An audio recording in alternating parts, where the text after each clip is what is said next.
Pak Patris, Kota Manado ya, kalau Om Joni lihat hari-hari ini banyak wisatawan datang ke Manado, khususnya di Kota Manado. Kira-kira ini bisa menjadi peluang nggak ini, kawasan ini? Oh, sangat mungkin. Sangat mungkin ke depan kalau ini dikembangkan, diperhatikan, menjadi objek wisata di Kota Manado, ini kemungkinan sangat mungkin orang suka datang ke sini. Artinya bahwa ketika orang datang ke Manado, kemudian di Kota Manado suasana hiruk pikuk kota, dan ingin mencari yang sifatnya alami, ini suasana tenang, namanya healing begitu atau refreshing, cocok belain ya. Udaranya juga masih segar, masih terdengar suara alam, suara alam, derunya air ya. Selaku pengamat pariwisata, kira-kira apa yang mau bisa dibenahi ya, sehingga kawasan ini bisa menjadi kawasan unggul dan bisa mendatangkan devisa bagi negara, bahkan Kota Manado? Ya, memang harus kerjasama pemerintah dengan pihak swasta ya, atau masyarakat, investor terutama, untuk bisa ikut sama-sama membangun pariwisata. Tidak cukup hanya pemerintah saja, keterlibatan semua pemangku kepentingan dan juga terutama masyarakat sadar wisata ini penting. Kalau saya lihat bahwa pemerintah sekarang memang pemerintah kota lagi membenahi Kota Manado, khususnya objek-objek wisata, misalnya contoh wisata kuliner yang ada di pinggir pantai ya, ada food truck ya, itu sudah ditata. Artinya bahwa fokus pemerintah sekarang sudah ke dunia pariwisata kan, kalau saya lihat. Nah, apa kira-kira yang bisa kita poles? Artinya kawasan ini kira-kira apa yang boleh kita prioritaskan, pembangunan jenis apa di sini, di kawasan wisata ini, sehingga ini menarik untuk didatangi wisatawan?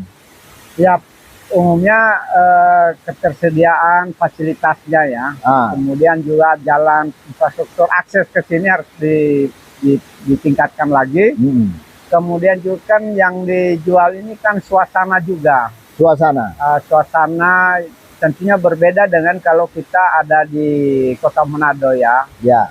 Pinggir pantai umumnya sekarang ini. Pinggir pantai. Nah, bagaimana dengan menawarkan suasana daerah seperti air terjun ini, air terjun begini, kemudian juga suasana masyarakat yang jauh dari keramaian kota. Nah, ini disinilah tempat bisa juga diperlengkapi dengan pamannya akses listrik lah, ditambah kelistrikan ya. Ada tempat-tempat di mana orang duduk ya, menikmati, kan nggak mungkin hanya seperti ini ya. Artinya fasilitas ya, harus ada tempat itu, terutama MCK juga penting ya. Tadi toilet, kita lihat sudah ada toilet di atas ya, tapi kalau jumlahnya cukup banyak saya kira masih perlu diperbaiki, ditambah. Artinya yang representatif ya, terutama di seputar ini kira-kira apa, kan ini pasti banyak orang wisata, pelaku wisata itu kan punya banyak ide. Dia bisa membandingkan atau melihat di tempat lain yang sering mereka juga kunjungi.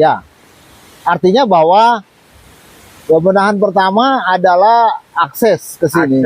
Nah, kalau akses jalan menurut kita tinggal dirapikan saja, ditata.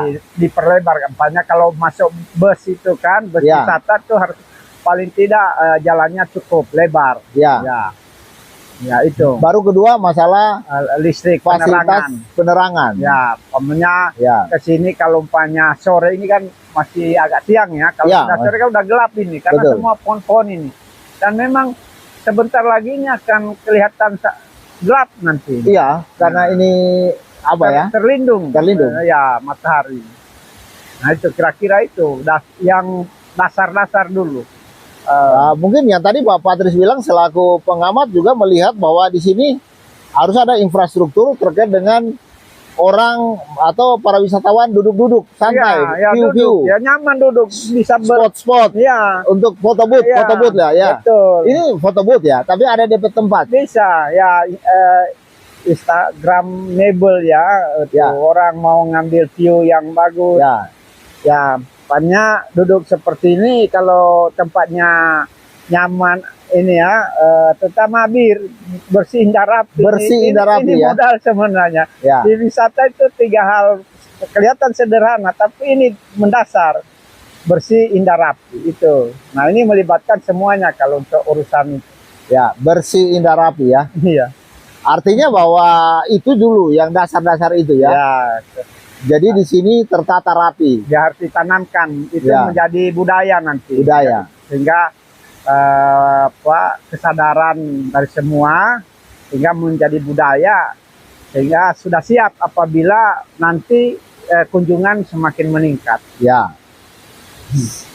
saya pikir sepakat dengan Pak Patris bahwa untuk penataan daerah ini dasar dulu bagaimana kita menata kawasan ini menjadi kawasan yang indah, bersih, indah dan rapi.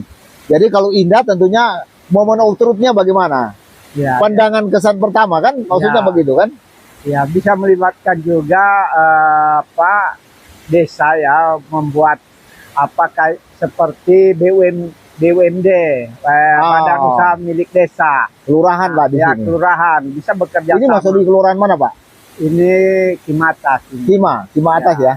Bisa difasilitasi oleh pemerintah. Atau ada BUMN yang bisa menjadi bapak angkat, membimbing mereka untuk supaya bisa mengembangkan usaha-usaha menunjang pariwisata.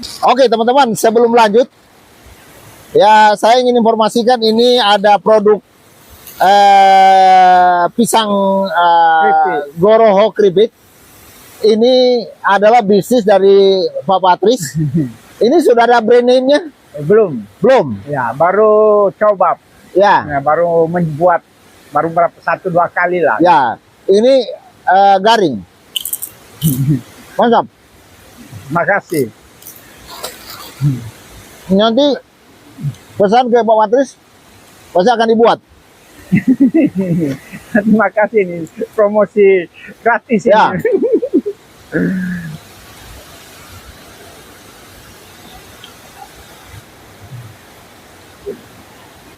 Kira-kira apa yang harus dikembangkan oleh pemerintah secara umum ya? Secara umum, apa yang bisa dikembangkan?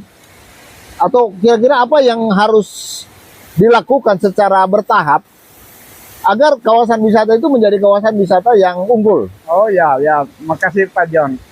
Ya, menurut hemat saya, ya sebagai masyarakat, melihat bahwa pemerintah sebenarnya sudah punya concern ya. Pemerintah sedang menggiatkan untuk sektor pariwisata ini, karena memang potensi di Sulawesi Utara ini cukup banyak. Semua ada ya, di laut, di bawah laut, pegunungan ya, tempat tinggi, kemudian pinggir pantai, bahkan perkotaan, dan juga budaya-budaya masyarakat setempat. Ini modalnya sudah cukup besar, namun tentunya untuk lebih ke depan sebenarnya ada 3 hal mendasar. Pertama adalah itu akomodasi, amenitas. Jadi ketersediaan akomodasi untuk para turis, pertama di tempat-tempat wisata, lokasi wisata itu diperlukan. Nah, dengan berbagai variasi. Diantaranya hotel, penginapan, restoran, dan lain sebagainya. Nah, itu pertama, amenitas, itu dia termasuk penyediaan akomodasi itu.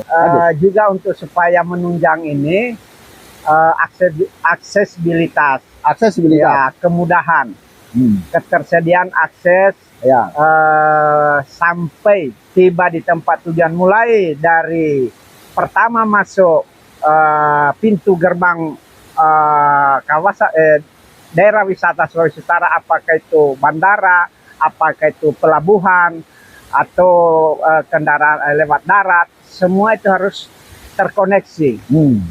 Ya, dihindari tentunya adalah kerawanan dalam hal lalu lintas dan juga kemacetan. Karena pada umumnya wisata itu menghindari kemacetan.